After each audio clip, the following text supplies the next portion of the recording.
Tiga pelaku curanmor beraksi pakai kunci letter T di salah sikok kontrakan yang berada di Kebun Bunga, Kecamatan Sukarami, yang gasak motor korban dengan cara diangkat ban depannya, sambung diseret sampai keluar pagar. Sekira jam 12 lalu, aksi ketiga pelaku ini terekam CCTV kontrakan sehingga viral di media sosial.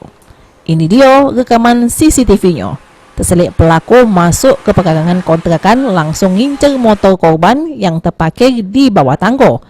Karena pelaku dak pacak mobil motor korban make kunci letter T, ban depan motor laju diangkat oleh pelaku. Sehingga akhirnya pelaku berhasil gasak motor metik korban warna abang hitam. Karena di bawah tangga masih ada motor lagi, pelaku balik lagi berniat nak digasaknya juga.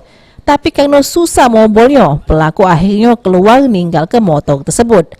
Alkino yang punya kontrakan jelas kalau dari rekaman CCTV, ketiga pelaku datang nak masuk ke rumahnya yang berada tepat di seberang kontrakan. Karena pagar rumahnya dikunci, pelaku laju gasak motor yang ada di kontrakannya. Lihat dari CCTV yang pertama dia ngidupi motor ke bawah. Setelah itu mati ke motor, dorong motor mereka bertiga dan ngecek rumah kita. Nah, terus balik lagi karena rumah digembok, posisi pagar digembok, mereka tidak berhasil. Akhirnya balik langsung ke Bedeng. Nah, mereka ke Bedeng itulah ngambil motor yang ngontrak di Bedeng. Alkino nambah kalau korban sudah melapor ke kejadian ini ke Mapolsek Sukarami dengan harapan pelakunya pacak ditangkap. Mulyadi, PAL TV.